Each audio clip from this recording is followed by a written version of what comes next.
விரும்பும் Velavan stores, Usman road, T Nagar, Chennai மற்றும் தூத்துக்குடி. விழா காலங்கள் எல்லாம் வேலவன் ஸ்டோர்ஸோடு. இன்னைக்கு பல கதாநாயக ரசிகர்களின் பணத்தால் கோடி கோடியாக சேர்த்த கதாநாயகர்கள் ரசிகர்களை மதிப்பதில்லை. ஏன் அஜித், நான் வெளிப்படையாக சொல்றேன், அவர் செய்யறது மிகப்பெரிய தவறு.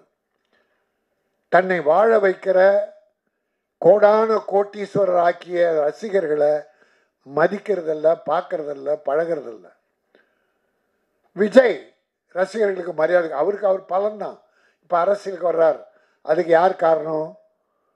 ரசிகர்கள் தான் தூக்கி விட போகிறாங்க, ரசிகர்கள் தான் உழைக்க போகிறாங்க. ஆகவே தன்னை வாழ வைக்கிற, வளர்த்து விடுகிற, கோடான கோடி பணத்தை கொட்டி கொடுக்கிற ஹீரோக்களுக்கு அவர்கள் முதல்ல ரசிகர்களை மதிக்க தெரியணும், மரியாதை கொடுக்க தெரியணும். வாசல் அந்த குர்கா வச்சு அடிச்சு வரட்டானுங்க சிலர். கூர்க்கா உள்ள அந்த கேட்டை கூட தொட விட மாட்டான். நீ யார் படத்தில் பெரிய கோட்டி சொன்னாயிருக்க? நான் ஒன்று கேட்குறேன். இப்போ ஒரு ரசிகர், யாரோ ஒரு நடிகர் இருக்கிற, ஒரு 10 ரசிகர் நடிகர் வச்சுங்க. இவர் இதில் யார் மரியாதை கொடுக்கலையோ ரசிகர்களுக்கு, அந்த ரசிகர்கள் ஒரு முடிவு பண்ணுறாங்க. முடிவு பண்ணணும், இந்த ஹீரோ நான் வணங்குகிற, போற்றுகிற, மரியாதை செலுத்துகிற, பாசம் செலுத்துகிற இந்த ஹீரோ என்ன பார்க்க மாட்டேங்கிறாரு, என்ன வரவேற்க மாட்டேங்கிறாரு, எனக்கு மரியாதை கொடுக்க மாட்டேங்கிறாரு, அதனால் இவர் படத்தை நான் பார்க்க மாட்டேன். என்ன தப்பு அதில்? எனக்கு மரியாதை கொடுக்காத ஒரு நடிகன் படத்தை நான் ஏன் பார்க்கணும்? என் பணம் மட்டும் வேணும். 500 1000 கொடுத்து நான் டிக்கெட் வாங்கினா அது போல 100 கோடி 150 கோடின்னு வாங்குவீங்க. ஆனால் நான் பணம் கொடுத்து வாழ வைக்கிறான் ரசிகனை பார்க்க மாட்டேன். அப்போ அந்த ரசிகன் ஒரு முடிவு பண்ணி, இந்த ஹீரோவின் படத்தை நான் பார்ப்பதில்லைன்னு ஒரு முடிவு எடுத்து அந்த ரசிகன் தியேட்டருக்கு போகலன்னு வச்சுக்க, அவன் க்ளோஸ். நான் யார் பேரையும் சொல்லலை, பொதுவாக உலகத்தில் இருக்க நடிகன் எல்லாத்துக்கும் பொது கருத்தாக இது சொல்கிறேன். ஏன்னா ரசிகர்களை மரியாதை கொடுக்க வேண்டும், போற்றி வணங்க வேண்டும். இப்போ கூட விஜய் ஒரு ஃபங்க்ஷனில் ஒரு வார்த்தை சொன்னார், அது மிகையான வார்த்தை. என் தோலை உங்கள் கால் செருப்பாக தைத்து போட விரும்புகிறேன்னார். அது நடக்காதுன்னு வச்சுங்க, அது சுத்தமாக பொய்யான வார்த்தை, அது மிகையான வார்த்தை. ரசிகர்கள் கூட அதை எதிர்பார்க்கல. அன்பு செலுத்தினா போதும், பாசம் வைத்தால் போதும். 6 மாதத்துக்கு ஒரு முறை அந்த ரசிகர்களை அழைத்து ஒரு விருந்து கொடுத்து ஒரு ஃபோட்டோ ஸ்டேட் எடுத்துட்டா போதும். அதை எடுத்தாலே அந்த ரசிகன் பெரிய ஏதோ கடவுளை பார்த்தா மாதிரி நினைக்கிறான். ஆகவே நான் மரியாதையோடு, எல்லா நடிகர்களும் சிறப்பாக வளரணும், பெருசாக வரணும். எப்போ வரணும்? ரசிகர்களை ஆதரித்து அன்பு செலுத்த வேண்டாம், ஆகாஷ் மாதிரி.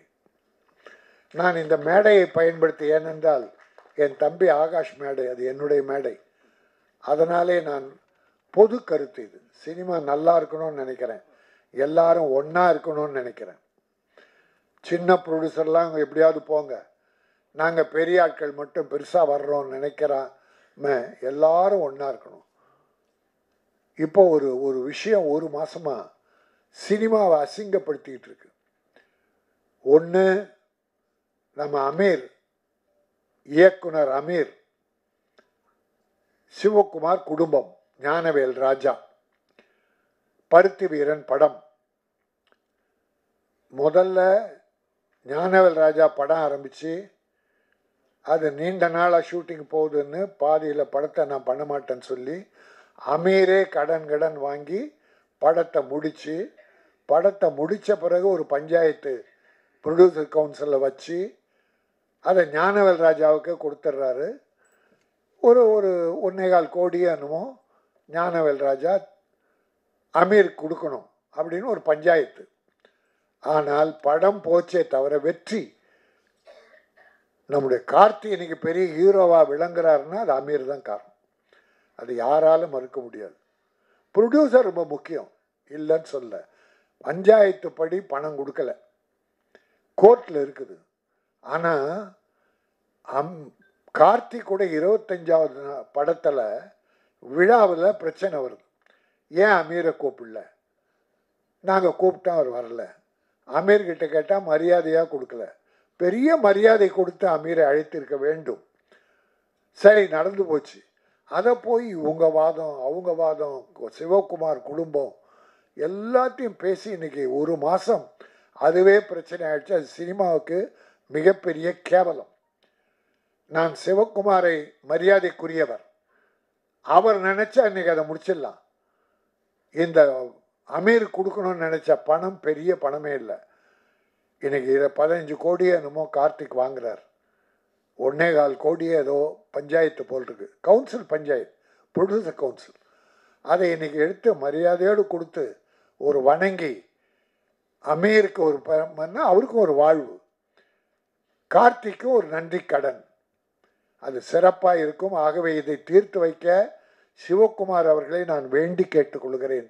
இது பெரிய பிரச்சனையாகி வாத பிரதிவாதங்கள் வர வேண்டாம் என்பதாலே. இன்னொரு செய்தி, நம்முடைய மன்சூர் அலிகான் திரிஷாவை பற்றி ஒன்று பேசிட்டார். அது பெரிய வாதமாகி திரிஷா ஒரு மறுப்பு, குஷ்பு ஒரு மறுப்பு, இன்னும் நடிகைலாம் மறுப்பு, சிரஞ்சீவி ஒரு மறுப்பு.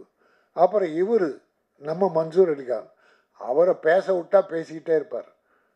அவர் யதார்த்தமானவாதி. மன்சூர் என்னன்னா கெட்ட நோக்கத்தோடு எதையும் பேச மாட்டான். மனசில் பட்டது கொட்டிடுறது. அதுக்கு சில நேரம் நான் கூட பண்ணுறது உண்டு. ஆனால் நான் கொஞ்சம் அளவாக பண்ணுவேன். யாரும் மரியாதை கிடக்கூடாது என்று நினைப்பவன். ஆகவே மன்சூர் என்னாச்சு, மன்னிப்பு கேட்டார். அது திரிஷாவும் பெருந்தன்மையை அது விட்டுருச்சு. தவறு செய்யாதவங்க யாரும் இல்லை, அதனால் நானும் மன்னிச்சிட்டேன்னு விட்டார். இப்போ மன்சூர் கேஸ் போட்டிருக்கார். மேட்ரு முடிஞ்சு போச்சு. இப்போ திரிஷா, குஷ்பு, சிரஞ்சீவியால் கேஸ் போட்டதாக செய்தி படித்தேன். என் அருமை நண்பர் மன்சூர், வேண்டாம், நமக்கு அதெல்லாம் வேண்டாம், வேலையை பாரு, உனக்கு நிறைய வேலை இருக்குது, கட்சி வேற ஆரம்பிச்சிருக்கு. ஆகவே இது என்னுடைய அருமை மேடை, என் தம்பி ஆகாஷுடைய மேடை. அவன் பாசிட்டிவாக திங்க் பண்ணணும்னு ஆரம்பத்திலே சொன்னான். இப்போ சினிமாவுக்கு ஒரு பாசிட்டிவ் என்னென்னா, அடுத்தவங்ககிட்ட சண்டை போட்டு குறை சொல்லி திட்டி அவன் வாழ்க்கையில் பொறாமப்படுறதெல்லாம் விட்டுட்டு வாழ்த்துவோம், வளர துடிப்பவர்களை தூக்கி விடுவோம். என் தம்பி ஆகாஷ் நிலைக்க வேண்டும். இந்த விஜயம், ஆகாஷ் ஜெய் விஜயம், இது மிகப்பெரிய வெற்றி பெற வேண்டும். இந்த தம்பி ஒரு பெரிய கதாநாயகனாக மீண்டும் வலம் பெற வேண்டும். இந்த ரசிக பெருமக்களுடைய அன்பும் வாழ்த்தும் அவரை காப்பாற்றும் என சொல்லி என்னுடைய வாழ்த்தையும் அதோடு இணைக்கிறேன். வாழ்க ஜெய் ஆகாஷ், வெல்க ஜெய் விஜயம். நன்றி, வணக்கம்.